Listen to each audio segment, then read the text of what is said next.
From A&E, this is Biography.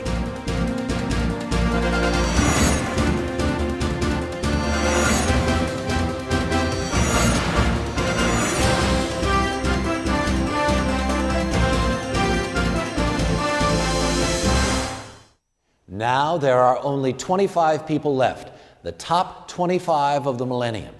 Can you figure out who they are? You may be surprised, you may disagree, as we count down to Biography's Person of the Millennium.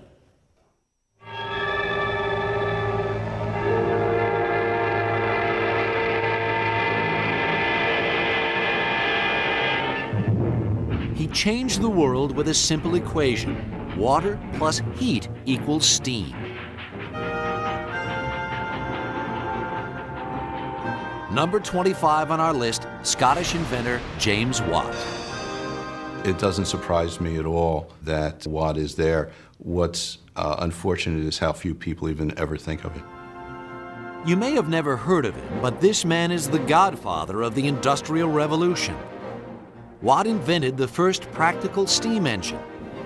He turned hot air into power, cheap power, and set off an explosion of manufacturing and business.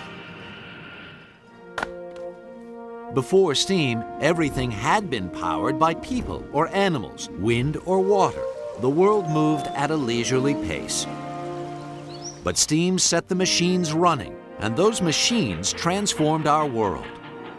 What Watt did was free us from being bound to build our manufacturing facilities next to waterways and let us put them anywhere. And it was with Watt's steam engines that commerce across the country was propagated.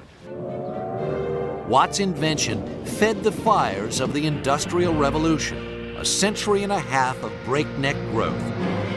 In the 20 years from 1780 to 1800 alone, the world's industrial output doubled, forever altering the lives of millions of people. It ripped them out of their life in the village and created the working day, for a start. The notion that really work ought to be designed to accommodate itself to machines rather than to a kind of human tempo all happens with the Industrial Revolution.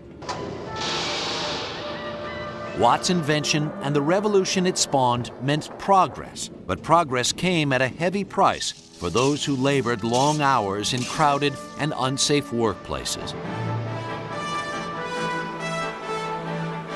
For better or worse, James Watt propelled the Western world from a rural society to an industrial one.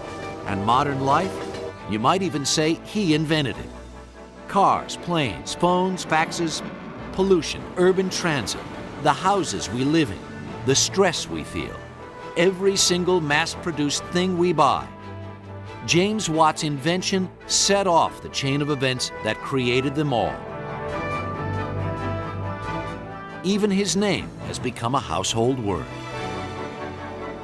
Watt really powered the Industrial Revolution with that steam engine, and it's very fitting that we label units of power as watts.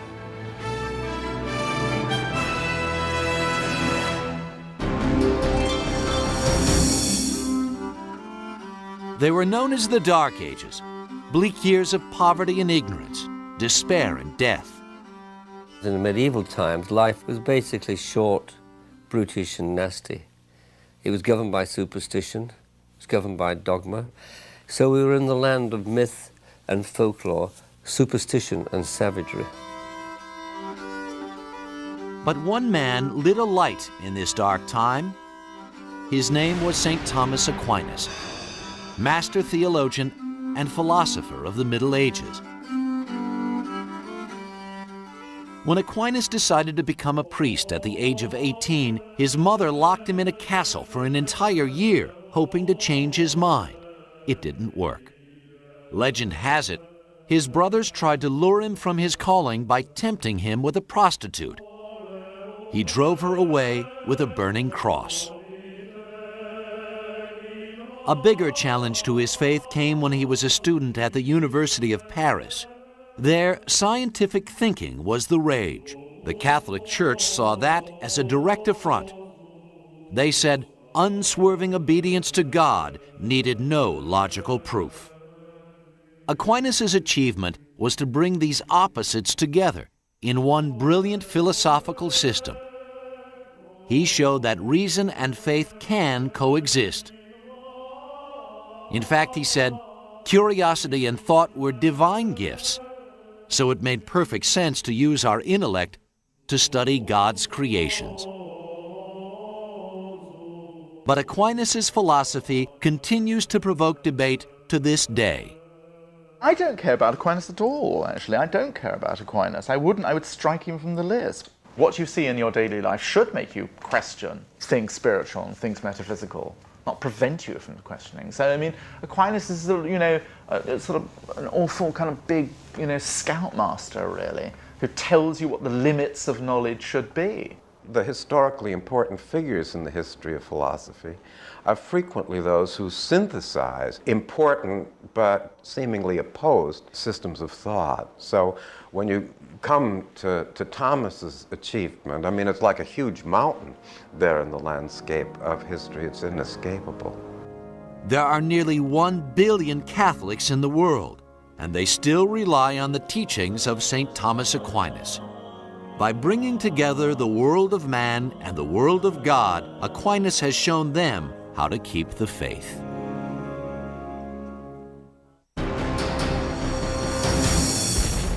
It was America's bloodiest chapter, the war that almost ripped apart a nation. This man bridged America's great divide and made it one nation, indivisible. Number 23 on our list, Abraham Lincoln. Lincoln's prevailing thought was one of, no, we are not going to allow this nation called the United States of America to divide itself, to diminish the greatness and the potential of what this land could be.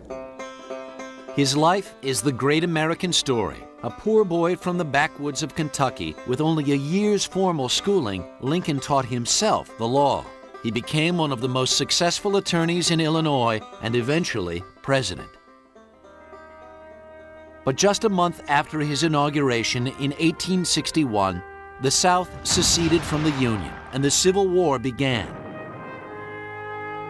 For 4 bitter years, Lincoln would guide his country.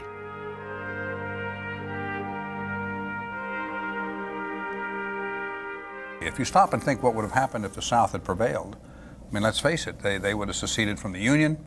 We would have had 2 countries, North and the South. They would have been at each other's throats forever. And it would have certainly doomed the United States of America.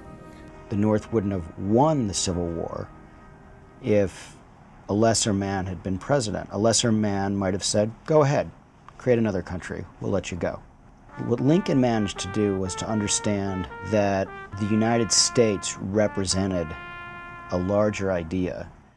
Lincoln's Emancipation Proclamation freed the slaves, but it would be 2 more years before the Confederacy finally surrendered at Appomattox, Virginia in April of 1865. Less than a week later, Lincoln was assassinated at Ford's Theater in Washington.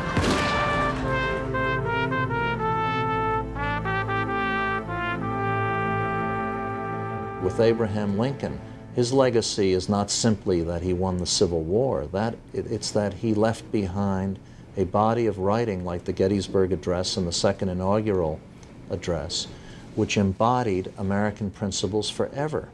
To this day, his speeches resonate, and it's no wonder. Lincoln used to drive his aides crazy rehearsing every word aloud. His Gettysburg Address remains one of the best-known 3 minutes in American history. The lines still touch us, and so do the ideals. That government of the people, by the people, for the people, shall not perish from the earth. Lincoln's greatest legacy is the preservation of the Union and the creation of the modern notion of American life. That blacks were going to be included, we're going to be one nation, and slavery is unacceptable on the American continent.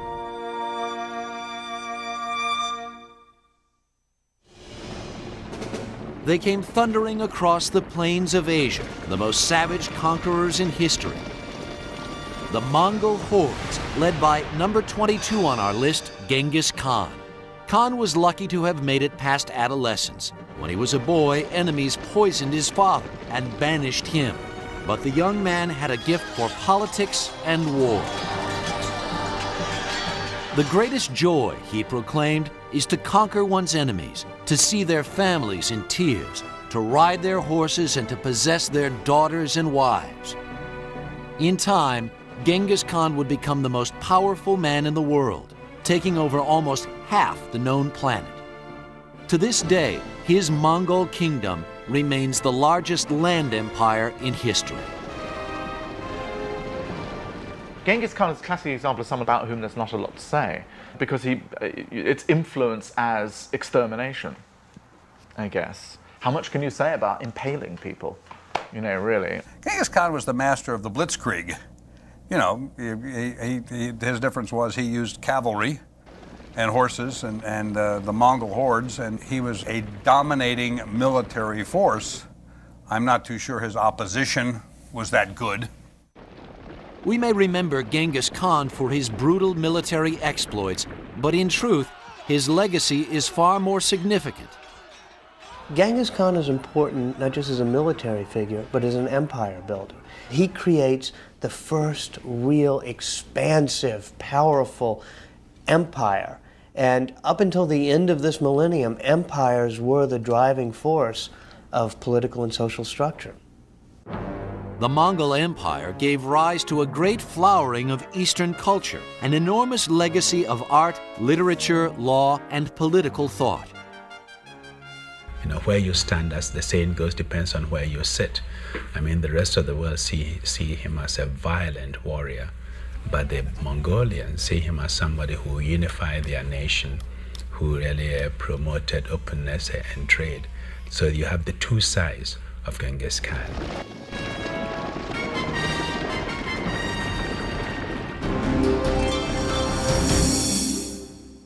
I think in the West, there's no question that the most influential politician as seen from today, remembering that 1,000 years is a long time, is Washington. You could say this man created America. Our first president, the man who slept just about everywhere, George Washington. Washington was literally the father of the country. Washington personified what America became. He personified the presidency. He personified the sense of democratic life in a republic. George Washington was the glue that held so much of it together. His extraordinary perseverance and dignity in the face of defeats in the Revolutionary War, and then his insistence that he would not be part of creating an imperial ruling class, and the way he carried out the presidency is an extraordinary example of real grace and humility. Even today, Washington is everywhere. On Mount Rushmore, in the names of colleges, and of course, on the dollar bill. But he never seems to be smiling. His poorly fitting dentures, made not of wood but hippopotamus tusk, inflicted almost constant pain. It's so interesting, all those portraits of George Washington, it's impossible to figure out what he looked like. In some of those portraits, he's just this enormous creature, Mr. Leader. And then other ones, he's like this small man. But George Washington, you have the sense that he was a great leader and somebody who sort of put their money where their mouth was. In 1775, Washington led a ragtag mob of colonial soldiers against highly trained British forces and won.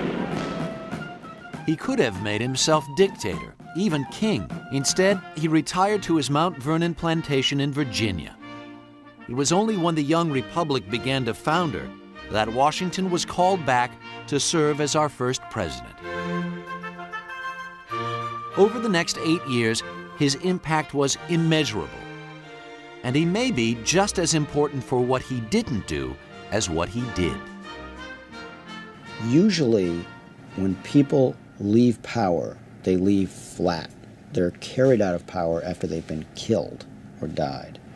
And Washington was really the first great leader who said, I am subordinate to the people, and after 2 terms as president, I will walk out of the White House. You can't have a democracy without peaceful transfer of power. And George Washington is the man who created the whole notion. Washington's legacy was a nation, our nation, and his influence, his model, would ripple around the world.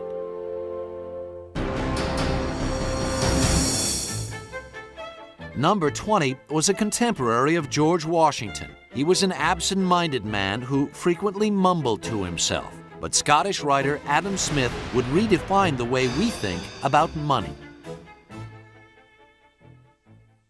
In 1776, the year of the American Revolution, Smith set off another kind of revolution when he published The Wealth of Nations. This pioneering book spelled out for the very first time how the world's economy works.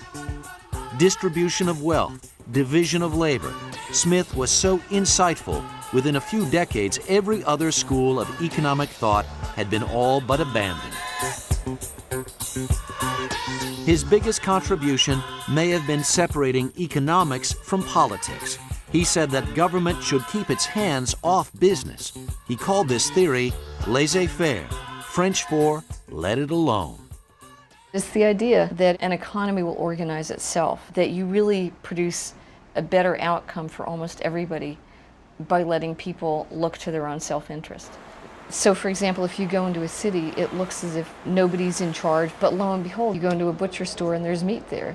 You go into a bank and you can get money. And it's been organized by Adam Smith's invisible hand. Adam Smith's legacy was the theory of free trade. It was a novel concept then. Now it's part of our lives. That's why to this day, Smith's name is synonymous with capitalism.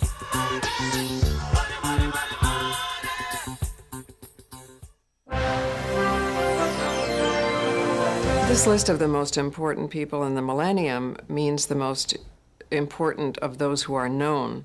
It's mainly white males with a few token women and people of color. We are probably going to have to spend the next millennium discovering what the real history of this millennium was. He was always complaining. Painting and sculpture have been my ruin, he wrote. I would have been better off making matches. But few artists have created more memorable images than Michelangelo, divine light of the Renaissance. Artists influence our lives because of a burning image. And you don't have to even know the artist, but they're images that burn into our consciousness. Michelangelo was already creating images of transcendent beauty at a very young age. His Pietà was completed when he was only 25. And he was only 29 when he transformed the discarded hunk of marble into his most famous sculpture. The David is this vulnerable young boy looking at his fate and the fate of his people. It was carved out of a totally flawed piece of Carrara marble that had been brought down to Florence at great expense. He just went, he attacked it and delivered. He sculpted out the flaw and delivered this figure, which is the patron saint of Florence.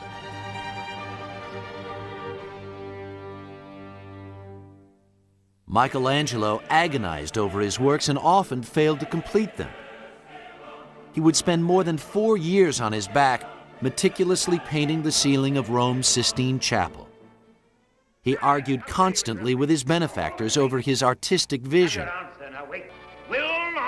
In a scene from the film The Agony and the Ecstasy, Charlton Heston, as Michelangelo, clashed with Pope Julius II over his depiction of the human body. I will paint man as God made him, in the glory of his nakedness. Michelangelo persisted, and when he finally finished, it was like the hand of God reaching across the centuries. Today, that celestial spark still touches us. I'm not an art historian or even anyone qualified to judge art, but I can tell you that walking around in St. Peter's Basilica and looking at the Pietà was one of the most moving experiences I've ever had, because Michelangelo managed to pull humanity out of cold marble. It's so hard to imagine that anyone has such a gift to create life from cold stone.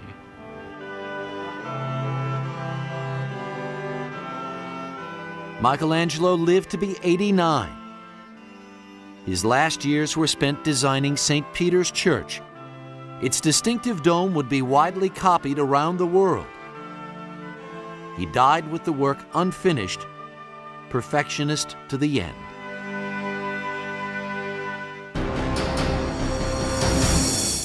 I think Locke has to be in your top 100 list. Locke is an inescapable figure of the past 1,000 years. This man didn't publish a word until he was almost 60. But when he did, he laid the foundation for constitutional democracy. John Locke, number 18 on our list, expressed almost all the major ideas of the American Revolution nearly a century before it happened. Inalienable rights, life, liberty, and the pursuit of happiness. That was Locke's schedule of human rights. Here in America particularly, Locke was a profoundly influential thinker. Locke appeals to the best in us, and he thinks that human beings really can make the world better, that we can run a good, decent, fair society, that you can trust human beings to come up with the best answers. No one in the whole history of philosophy or political theory has ever put forward quite so straightforwardly cheery a view. Locke's optimism, his faith, lay in the common man. He rejected the divine right of kings. Rather, he said the divine right is within each and every one of us. Subjects can rebel if they don't like what the king is doing, which is a repudiation of the absolute model that power went from God to the king and then was loaned to you. This became God, the power goes from God to you, and then you loan it to the state. It's a radically different model and is the base of all the modern political system. Mr. Cecil Walker Locke proposed a system of government based on human rights. has not been removed in Northern Ireland. He also championed religious freedom and separation of church and state. If it all sounds familiar, that's because his influence is still felt, not just in our Constitution and Bill of Rights, but in representative governments worldwide.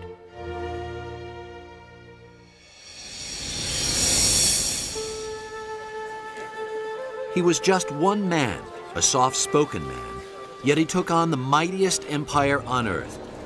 And in a battle without guns or swords, he prevailed, leading his country to independence. Mahatma Gandhi, without question, one of the most remarkable leaders of the millennium. I regard myself as a soldier, though a soldier of peace. It is complete independence that we want.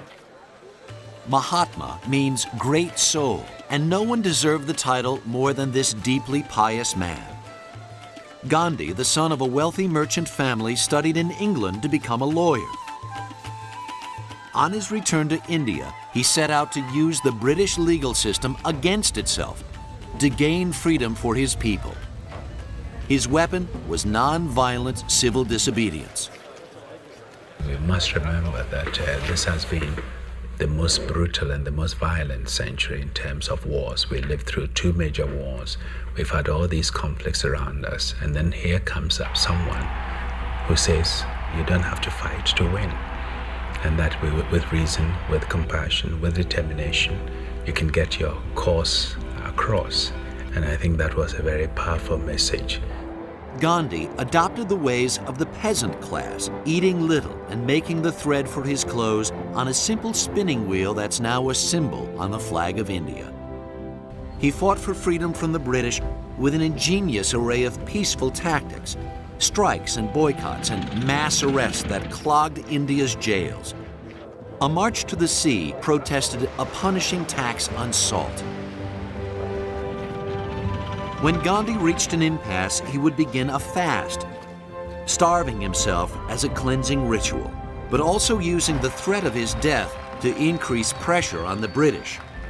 His gentle defiance awoke the conscience of the world and signaled the beginning of the end of Britain's vast colonial empire.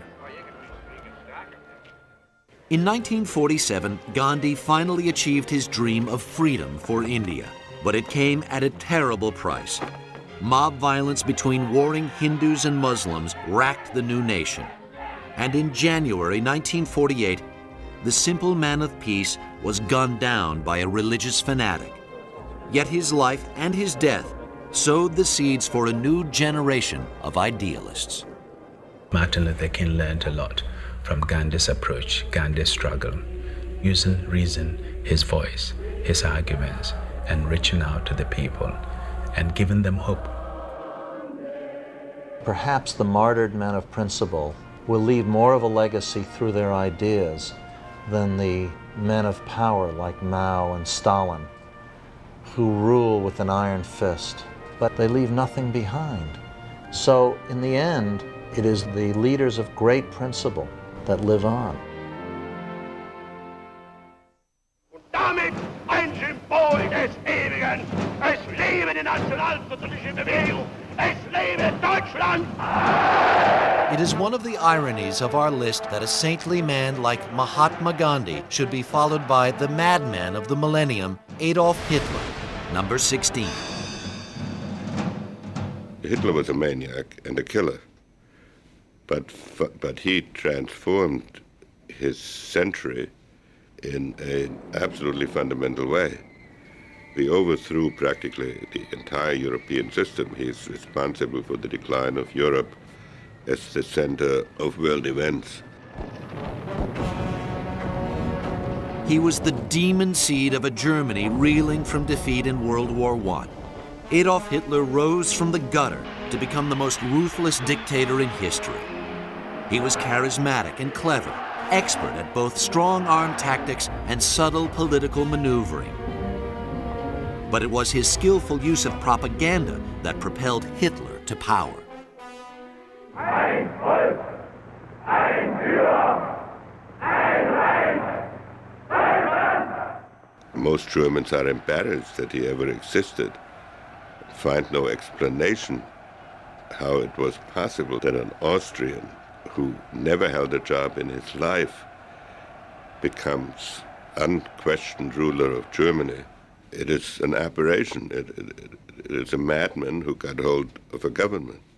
The amazing thing was how close this man came to world domination.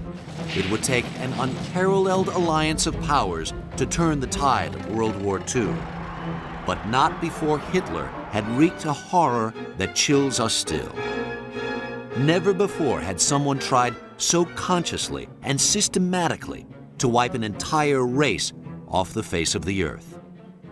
He committed unspeakable crimes for no purpose except to serve his own prejudices.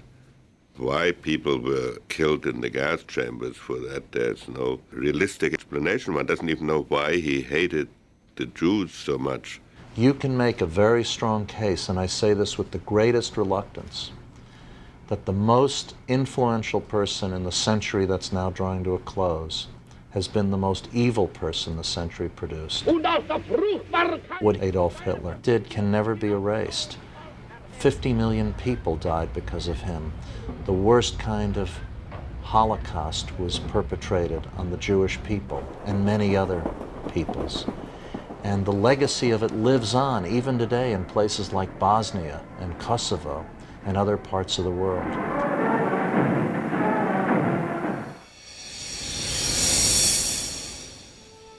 He was one of the most brilliant men of the millennium, an educator, philosopher, architect, and inventor. Thomas Jefferson wrote his way into the history books. He isn't on your list because he was the third president of the United States. He's on your list because he wrote the Declaration of Independence with its enduring message about the equality of all people. Jefferson was the author of those stirring words, that all men are created equal and that they're endowed by their Creator with certain inalienable rights. And that in itself was an extraordinary statement of principle. Now, given the circumstances of the time, I think that it is fair to say that at least the vast majority of the founders saw only white men as part of that call for liberty.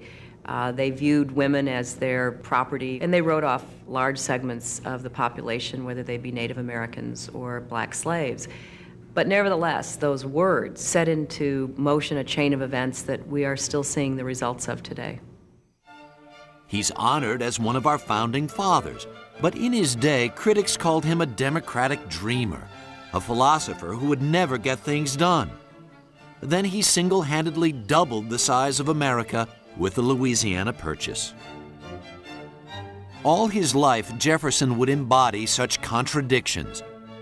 He was an eloquent spokesman for freedom and liberty, but also a slave owner. Recent DNA evidence has confirmed what some historians have suspected for years. Jefferson had a long-term relationship with one of his slaves, Sally Hemings.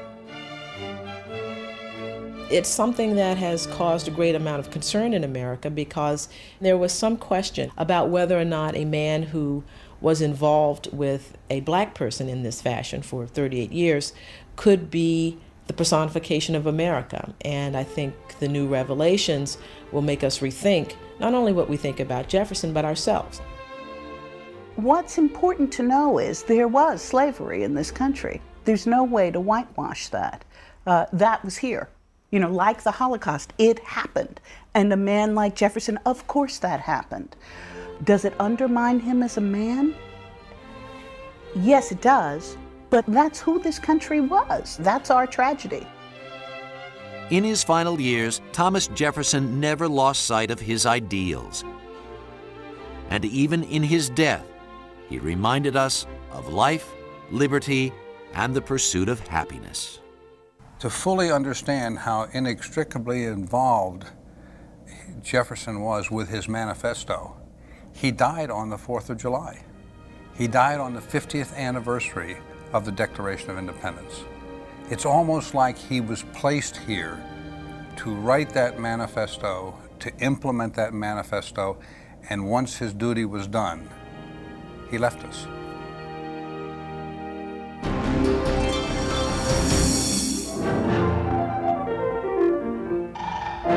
Mary had a little lamb, its fleece was white as snow. There was a time in the early 19th century when experts suggested the U.S. government should shut down its patent office. There was nothing left to invent, or so they thought. Then along came number 14 on our list, the Wizard of Menlo Park, Thomas Edison. Well, Thomas Edison invented an enormous number of things, more so than even somebody like Bell. Edison had a diversity of interests. He looked at problems and saw solutions. We learned several things from Edison. One of them is that if you don't have to sleep, it helps because you can get a lot more work done, and he didn't seem to sleep very much, if at all. Second, the man's persistence paid off. He managed to try every possible thing out, and then he documented it all and filed it away in the patent office. Such discipline.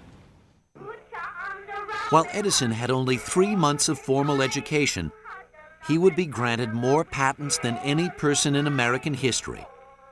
1,093. They include the phonograph, the stock ticker, and the alkaline storage battery. But one invention was his greatest of all. On New Year's Eve, 1879, Edison flipped a switch and everything changed. The electric light gave us illumination around the clock. It gave us more hours in the day, more time to read, work, and play. Edison would go on to develop the electrical system that would power his masterpiece of tungsten and glass. And that was just the beginning. In 1888, he invented the kinetoscope, the first motion picture machine. He added sound in 1913 and gave birth to an industry. The first motion picture studio ever set up in the world was in the yard of my laboratory at West Orange. The thing that I guess I'm most grateful for Thomas Edison for is the invention of the motion picture. Light and shadow and projecting against a wall, and you can go back and say, well, the electric light bulb was the greatest thing he ever invented, and of course without that there wouldn't be an industry for motion picture production, but you know, he really made the first American movies, and I think all of us kind of look at him in this industry with a great deal of gratitude. Edison's creativity and productivity gave rise to businesses that at his death were worth more than $25 billion. That's equal to $300 billion today, You could say Edison had the most valuable brain in history. But despite his tremendous success, Edison was a man of the people. He never tired of trading wisecracks with reporters. How does it feel to be 84 years old? Well, I have a little trouble now and then, but that's because I'm getting old. But I've got a lot of ginger yet. Edison lit up the world. When he died in 1931, electric lights across America were dimmed in his honor. In the past century, life expectancy in much of the world has doubled. In large part, we can thank one man, Louis Pasteur. Few scientists were more celebrated than this French biochemist, and few have had a more lasting impact. Somebody like Pasteur, his contribution is incalculable. I mean, it is unquantifiable in numbers and genius, and certainly in the field of medicine, he's the man as far as I'm concerned. In the 1850s, Pasteur made a breakthrough discovery. Life is a germ. His work with yeast, the microbes that ferment wine and beer, opened a universe of discovery. Investigating those tiny organisms led him to study other bacteria, the ones that soured beverages like milk. He found that heating liquid for a short time killed the germs, a process that to this day bears his name, pasteurization. Before Louis Pasteur, first of all, everybody thought that things happened by magic. You put certain things together and you got beer and you got bubbles and fermentation. Nobody understood that it was caused by bacteria. And so he took the mythology out of a lot of things that were part of everyday life and made it clear to people that there was a scientific explanation for this. Pasteur speculated that if bacteria could attack food and drink, why not living organisms like us? He had already lost 3 daughters to disease, and he was driven to find out why. Pasteur theorized that if he could isolate the bacteria that caused a disease and inject a patient with a weakened form, it would inoculate against attacks from the real thing. His theory was very controversial, but Pasteur forged ahead, creating a vaccine to kill rabies and laying the groundwork for controlling such killers as typhoid fever and polio. Today, his mission is carried on at the Pasteur Institute he created, where Nobel Prize-winning scientists have fought malaria, tuberculosis, and AIDS. And Pasteur's legacy lives on, for he championed an idea we still use today, that hand washing can remove germs.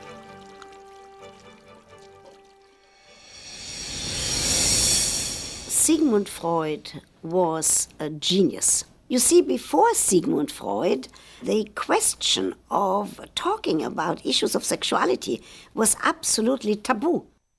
Number 12 on our list is the father of psychoanalysis, the man who quite literally changed the way we think about ourselves, Dr. Sigmund Freud. Freud saw himself as a detective of the mind, looking for clues in the unconscious. He developed what has often been called the talking cure, a method of encouraging patients to say whatever came to mind. He believed that dreams, random thoughts, even jokes could reveal the fears and fantasies that ripple through our lives. What he has given us is crucial. This genius of saying, don't take people just at their face value. Find out what their relationship was with their parents, with their siblings. Talk about jealousy. Talk about all of those emotions.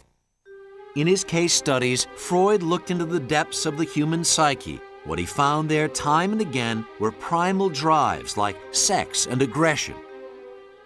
Freud's view of women and inner space and outer space, and that your entire life is determined, frankly, by your womb or, or by your genitals, I find totally confounding. It's an idea that hit and changed the world and should definitely be on your list, whether I agree with it or not. Some days you go to therapy and think, oh, please, God, let this be true. I just hope this man knew what he was talking about and it's all fixable. Today, when we talk about ourselves, we use Freud's words: ego, libido, Oedipus complex. For even now, it is Freud's map that guides us through the most secret world of all, the complicated landscape of the human mind. If you were to read Freud now, you would look up and say, well, everybody knows this. But nobody knew it. Only he knew it. So what we have to say today is thank you, Sigmund Freud, for being a pioneer and for helping people like myself to gain that knowledge about sexuality.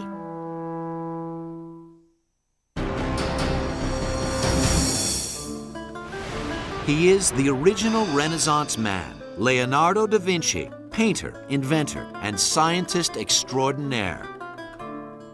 Leonardo was one of the most prolific geniuses of all time, yet some of our experts think his achievements are overrated.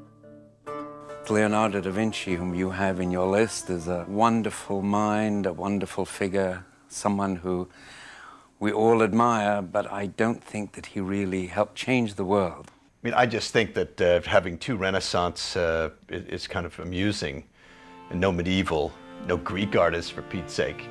Tell your experts to get less tired, get some sleep, go on a vacation. Still, when all the votes were tallied, Leonardo da Vinci earned a place near the top of our Millennium Countdown. For you could say he invented the modern idea of the artist as visionary. Leonardo was the illegitimate son of a peasant girl and a Florentine notary. But what he lacked in paternity, he made up for in curiosity.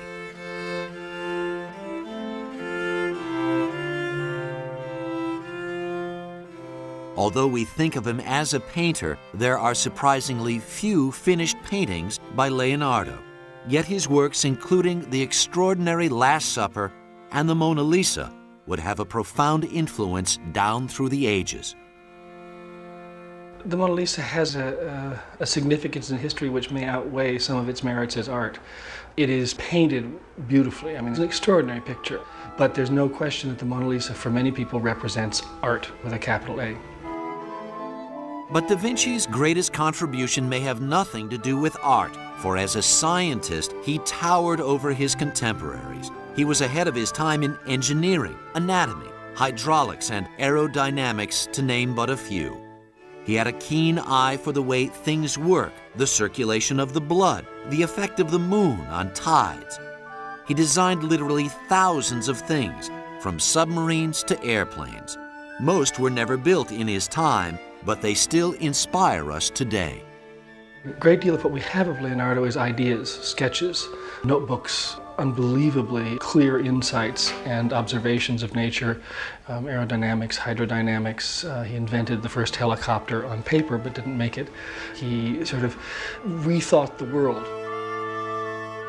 Centuries would pass before his ideas took wing, and it would take even longer for us to understand all the concepts in his notebooks. Today, Leonardo stands as an icon, a visionary peering across the years.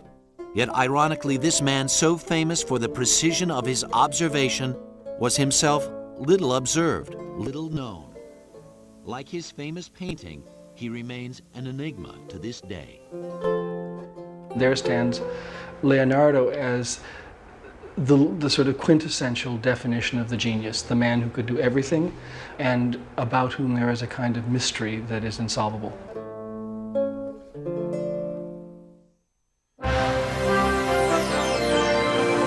Once you got the top 20, how in the world do you rank order them? I mean, how do you compare the person who discovers penicillin with the person who writes the Declaration of Independence?